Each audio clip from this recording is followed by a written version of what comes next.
Olá, seja bem-vindo a mais um programa O Som da Política. Eu sou Andréa Soares, você está na TV Ambiental, a TV que te reconecta, e a minha convidada de hoje é a secretária de Estado de Direitos Humanos, Nara Borgo, que eu tenho o prazer de receber. Seja bem-vinda. Obrigada. Era um desejo nosso aqui da nossa equipe de receber a secretária, principalmente porque eu adoro entrevistar mulheres, né? A gente tem poucas representantes da gestão pública, em cargos eletivos, do sexo feminino, e saber que você foi escolhida para uma pasta que está tão em voga diante de tudo que a gente tem vivido no Brasil e no mundo, né? Eu queria até começar falando sobre isso, Nara. Como é que quando você recebeu o convite, você já atuava, né, nesse cenário? Como foi esse convite? O que foi surpresa para você? Como é que foi? Bom, primeiro quero te dar os parabéns, né? Porque é muito legal quando eu vejo uma mulher que dá espaço para outra mulher. Eu sempre falo isso, seja uma mulher que abra as portas para outras mulheres, que os espaços são tão difíceis para a gente, né? Na mídia, no meio político, nos cargos de direção, de gestão. Então, logo que você falou, eu gosto de entrevistar mulher, já fiquei muito feliz, já criei uma sintonia, porque eu acho que isso é super importante. Então, parabéns. Imagina, eu que agradeço. Mas foi uma surpresa para mim. Sim, me senti muito honrada. Nessa época eu estava na prefeitura, mas já estava pensando em voltar para a advocacia, porque eu gosto muito de advogar, é algo que eu gosto de fazer. Eu sou advogada, né? Qual é a sua área? Eu sou criminalista, advogo na área criminal. E aí já estava pensando mesmo em voltar quando o governador me fez o convite. E aí, além da surpresa, foi uma honra muito grande. E aí, aceitei, né? Porque é um desafio estar nesse espaço, falando de direitos humanos, de direitos da mulher, como você disse, nesse contexto que a gente vive mundial, né, e nacional. Eu li algumas coisas, logo que você foi anunciada como sendo a futura secretária de Direitos Humanos do Estado, sobre o que seria foco para você. E aí você falou sobre mulheres, jovens negros e a comunidade LGBT.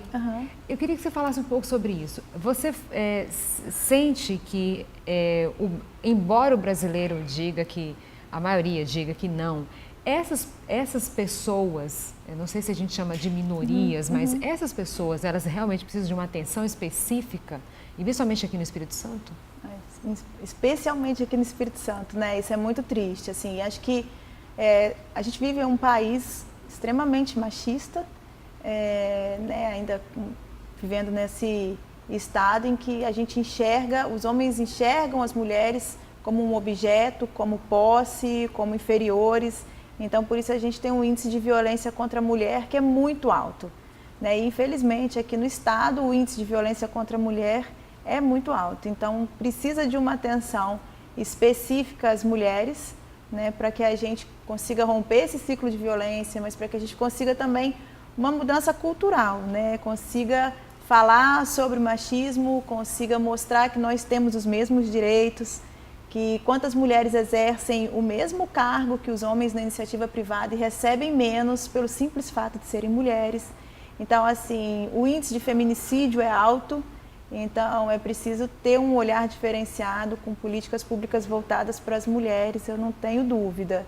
E a gente tem um problema com a juventude também, né? No sentido de que a gente tem um alto índice também de violência com os jovens e é específico para a juventude negra. Quando a gente pega os recortes, a gente vê que são aqueles que mais sofrem violência, que mais são vítimas de homicídio. Então, a gente precisa ter um olhar diferenciado para a juventude, que a gente, né, diz tanto que a juventude é o nosso futuro, é o futuro do país, assim como as crianças, mas, infelizmente, eles são alvo, né, de uma violência muito grande. E, assim, não dá para dizer que o nosso país não é racista, né? A gente vive num país racista. Então, e aí tanto os jovens negros quanto as mulheres negras são as maiores vítimas dessa violência. Então, precisa ter esse olhar diferenciado. E para a diversidade sexual, né? O público LGBT ou LGBTI sofre também bastante preconceito, né? Assim, muitas pessoas não conseguem emprego pelo fato de serem gays, lésbicas, trans, as transexuais ou os trans sofrem bastante, as travestis. Então, são recortes que precisam de uma atenção especial do Estado, né, para que a gente possa avançar numa sociedade mais igual. Você falou um negócio muito interessante e aí me ocorreu uma coisa. A gente tem um presidente da República eleito democraticamente e que formou uma equipe nitidamente, sem fazer nenhum tipo de cerimônia, é uma pessoa muito conservadora e tem algumas restrições com relação, principalmente à comunidade LGBT, né? Algumas coisas assim são muito pontuais e são até graves. Você acha que dá para fazer um trabalho aqui no Espírito Santo sem depender, sem ficar refém do que o governo federal, né, apresentado na figura do presidente eleito, tem colocado diante do posicionamento dele e da equipe dele? A gente tem que buscar esse diálogo com o governo federal, né? É muito importante, até porque existem questões de orçamento, enfim, que a gente precisa do governo federal e tentar abrir esse diálogo é importante. Mas se esse diálogo não for possível, né, nós na Secretaria de Direitos Humanos, mas o governo do Estado tem total compreensão de que a gente precisa desenvolver políticas públicas para a comunidade LGBT, que é o que a gente já vem construindo. Assim, uma das primeiras coisas que a gente fez quando assumiu, na própria estrutura da secretaria, a gente é dividido em secretários, subsecretários, gerências e coordenações. Sim. Então, a gente não tinha uma gerência que cuidava da população LGBT, ela ainda era uma coordenação. Então, tinha gerência de mulheres, a gerência de juventude, gerência de igualdade racial. E a LGBT estava numa coordenação, que para a gente era uma caixinha mais embaixo. Então, na primeira estruturação, a gente já trouxe a LGBT para nível de gerência, para que tenha ali, né, a mesma posição na estrutura, para que haja o mesmo debate, a mesma atenção. Então, assim, para a gente esse recorte é extremamente importante. Então, a gente já começou trazendo LGBT, né, para uma atenção maior a nível de gerência no Estado. Tem uma outra fala sua que se refere à questão da redução da maioridade penal. Você é contrária. Eu sou contra a redução da maioridade. Por que você é contra?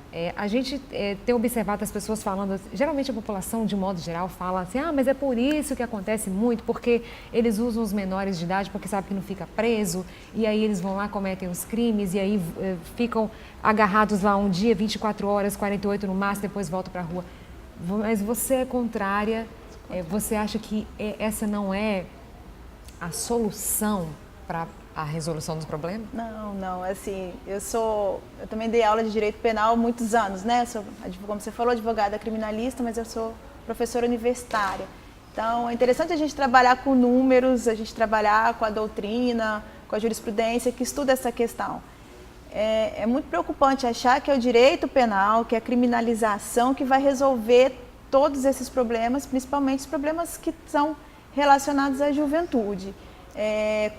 E alguns mitos, né? A gente diz que o adolescente não cumpre pena, né? Ele tem uma medida de internação, que é para os casos, né, que tem violência ou grave ameaça à pessoa. Ele fica internado por um período, pode ficar de 3 anos. Nessa internação, por mais que tenha um olhar da socioeducação, ele fica privado de estudar fora da escola, como qualquer adolescente, né? Ele estuda ali no regime onde ele está. Ele é privado de crescer enquanto ser humano, que às vezes parece que assim, a adolescência começa com 12 anos até 20 e poucos, então 3 anos é muito tempo na vida de um adolescente, né? Quem tem filho sabe que quanto você cresce, quanto você... Então, dizer que ele não é punido é um erro, que ele é punido dentro das condições físicas e psíquicas que um adolescente, né, precisa ser punido. Tem as medidas de meio aberto, então assim, existe uma série de medidas que são tomadas para ele. É que esse discurso é mais fácil, eles não são punidos, eles são usados por isso ou por aquilo, né, que não é uma realidade. E o número de adolescentes hoje que são internados por crimes graves, como homicídio, tráfico, é muito inferior, é muito pequeno. A maioria que está ali está por atos infracionais de menor gravidade. Às vezes, se ele fosse adulto, ele não estaria internado. Isso que é interessante, às vezes assim, por um crime que para o adulto cabe pena alternativa, prestação de serviço à comunidade e tal, o adolescente não tem. Então, às vezes o adolescente está internado e se ele tivesse 18 anos, ele poderia estar numa outra situação. É porque criam-se algumas situações, pega um caso isolado, pega essa informação, dissemina da forma incorreta e a gente cria na sociedade essa ideia de que a gente vai reduzindo as penas e a idade e isso vai melhorar o problema da violência, mas por isso eu sou contra, assim, eu acho que a gente tem que encarar e enxergar que esse adolescente ele é punido sim e que a gente dá a punição na medida do seu desenvolvimento psicossocial, emocional. Bom, a gente vai fazer um breve intervalo. Nossa convidada de hoje é a secretária de Direitos Humanos aqui do Estado, Nara Borgo. Já já a gente voltando a falar sobre esse assunto também e outras coisas mais que você precisa saber, porque a gente vai contar também quem é a pessoa por trás da secretária. Já já aqui na sua TV Ambiental.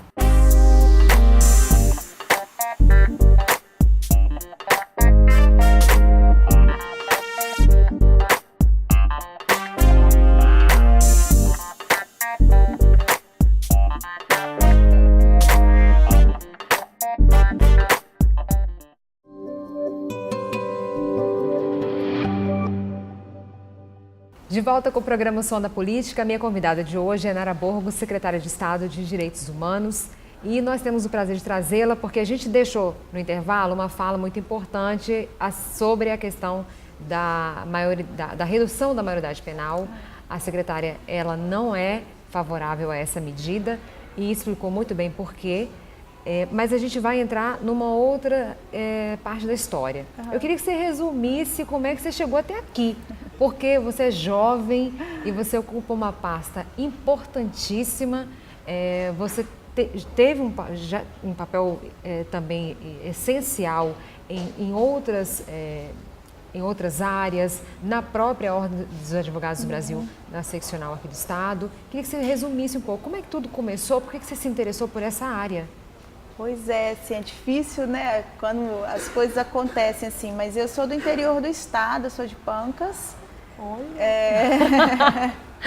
E sempre assim, meus avós sempre tiveram envolvidos com questões sociais, depois minha mãe, sempre acompanhei muito em visitas a hospitais, depois ela fazia um trabalho com delegacia, então eu sempre tive muito envolvida com esse lado social muito forte, desde pequena conviver com isso dentro de casa, né? Então, essas questões de injustiça sempre me moveram, né? Então, e quando a gente fala de direitos humanos, a gente está muito voltado, né, à violação de direito, né? Assim, a saúde é um direito humano, a educação é um direito humano, a cultura é um direito humano. As pessoas às vezes não sabem o que são direitos humanos, né? Mas direitos humanos são direitos sociais, são os nossos direitos individuais e sociais.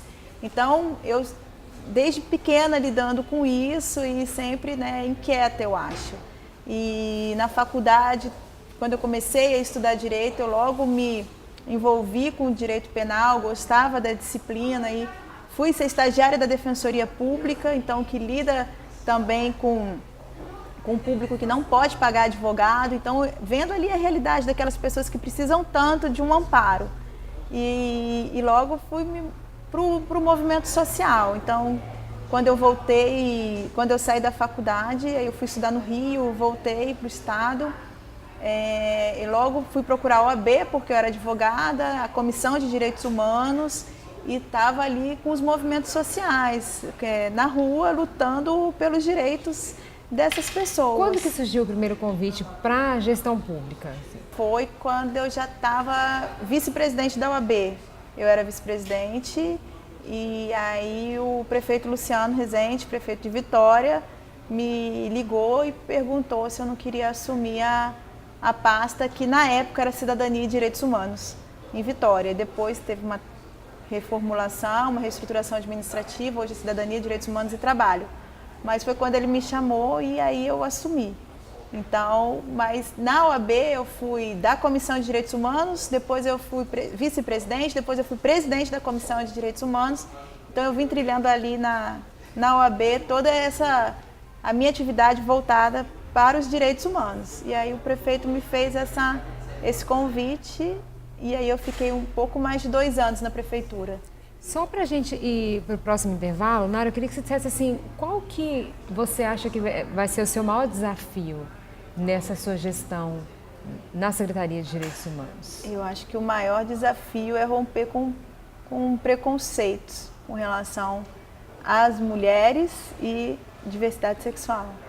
Acho que é o maior desafio, assim, é reduzir esse índice de feminicídio e romper com esse preconceito social. É que a gente tem visto assim que mulheres com formação, mulheres com conhecimento, mulheres independentes financeiramente têm passado por problemas de agressão psicológica e outros tipos, né, até chegar às vias de fato. E você acha que isso pode ser atribuído a alguma coisa? É simplesmente a questão do machismo? A que você atribui, Nara? A violência contra a mulher, ela não tem classe social. Todas as mulheres sofrem violência, independente da classe social, independente do nível intelectual. A violência doméstica, ela acontece para todas as mulheres, assim, sem essa distinção. Às vezes a gente tende a pensar que porque a mulher tem mais instrução ou mais dinheiro, ela não sofre violência. Mas isso existe, mas é exatamente isso. Isso é fruto de um histórico nosso que é muito, muito forte. Assim, se você pensar bem, até 1916, as mulheres podiam sofrer por lei castigo físico do marido. Então, se ele tivesse chegado em casa e o almoço não estivesse pronto, ele podia te bater porque a lei permitia isso. É muito recente, né? É super recente. Se pensar que a gente conquistou o direito à voto há pouco tempo. Então, assim, é uma cultura que a gente não consegue romper por uma lei. Não é porque a lei diz que você não pode me bater que o homem simplesmente vai parar. Então, essa cultura, né, como eu disse, que é machista, que é patriarcal, que ela está enraizada, assim, dos pequenos atos até o ato mais violento, que é o feminicídio.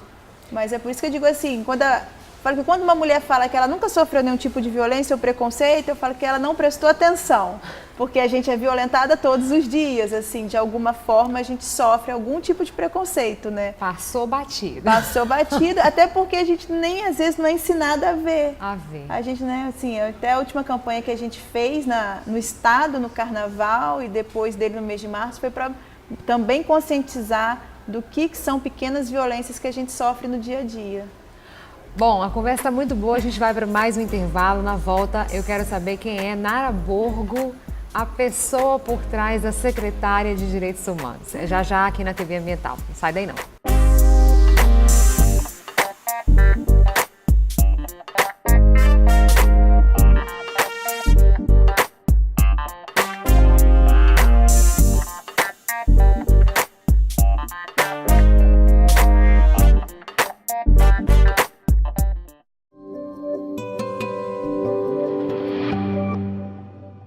De volta com o último bloco de O Som da Política. Minha convidada de hoje é Nara Borgo, secretária de Estado de Direitos Humanos.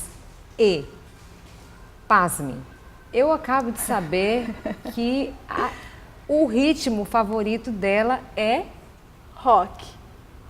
Rock pesado. Gosto. Não me vê com o negócio de Titãs. Não, eu gosto também. Titãs é legal. Aqui no Brasil, Titãs é bem pesado. Não, mas fala de que você gosta. Gosto de AC/DC, gosto de Guns N' Roses, gosto de Pink Floyd, amo.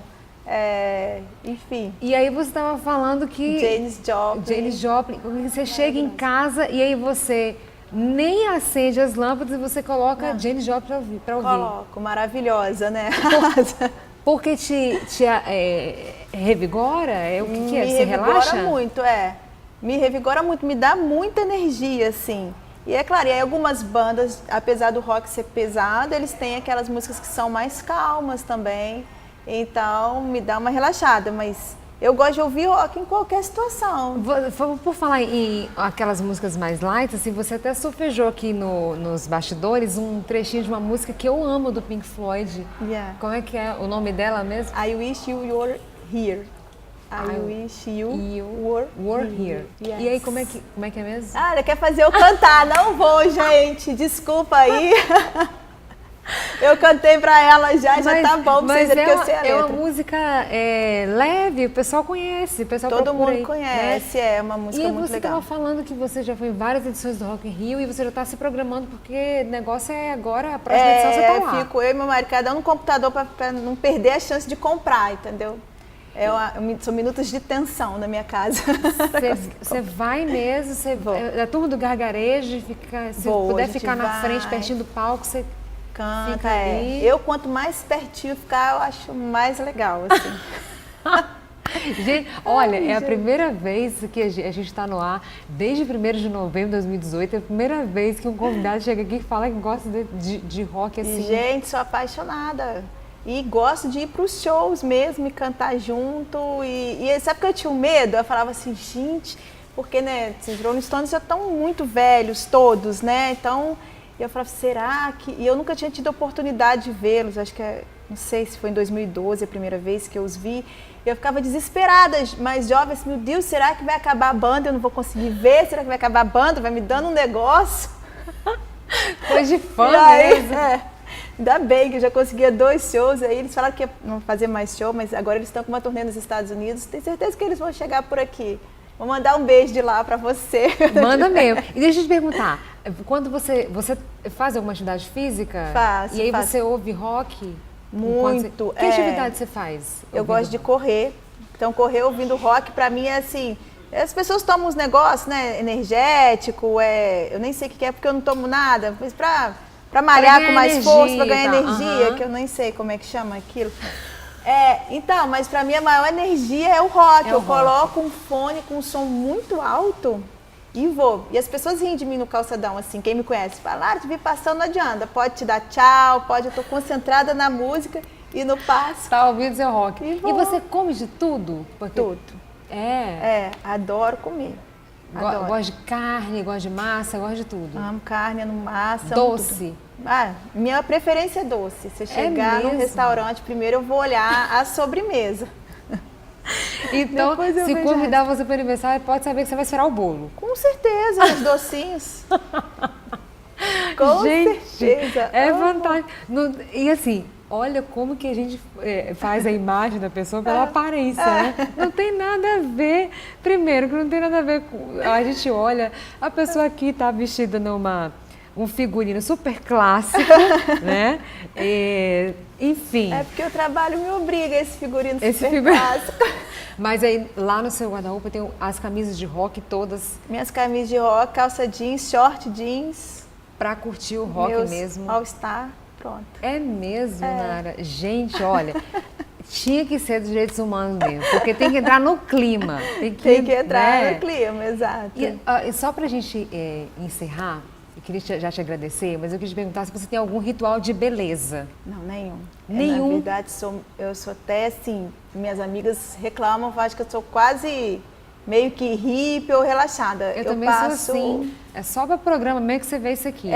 Mas eu passo protetor solar só e vem. Aí hoje eu passei batom rímel, vim arrumadinha, né? Porque eu já tinha te visto antes, sempre toda linda arrumada, não ia passar essa vergonha aqui. Mas é só para gravar. Só para gravar, assim, eu não tenho paciência, assim. Eu também não tenho, honestamente. Não encontrei uma pessoa, uma mulher que se parece comigo. Eu realmente não gosto.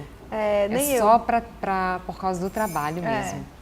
Eu prefiro um visual mais clean. Assim, meus amigos me dizem, cadê seus cílios? Tipo, né, que cílios postiços, alongamentos, não existe pra mim, assim, nada. Né? Então, a Nara é mais natural mesmo, gosta de rock, come de tudo, gosta de caminhar. Sou do Pancas, gente. Eu sou da roça, eu gosto de roça também. Bom, gente, infelizmente a gente não tem mais tempo e assim, eu quero te convidar para estar aqui outras vezes, porque tem muita coisa para a gente conversar. Obrigada. Estivemos hoje com a secretária de Estado de Direitos Humanos, Nara Borgo. Muito obrigada mais uma vez. Desejo sucesso, porque a empreitada está só começando, tem 4 anos, né, pela frente. 4 anos. E as portas aqui da TV Ambiental, do Som da Política, toda a nossa grade estão abertas para a sua pasta, para toda a sua equipe. E fique sempre à vontade. Obrigada, foi um prazer, adorei. Que bom. Conte com a gente também. Ok. Gente, olha, semana que vem tem mais o Som da Política aqui na TV Ambiental, a TV que te reconecta. Um beijo grande e até lá. E hoje, para compor a minha produção, contei com os meus parceiros, é claro, Vivendos Semijoias, O meu look é Body e Dupla Menina, duas marcas genuinamente capixabas que você encontra aqui no Espírito Santo e também em todo o Brasil. E a make fica por conta do espaço Studio Beauty na Avenida Rio Branco, na Praia do Canto. Até breve!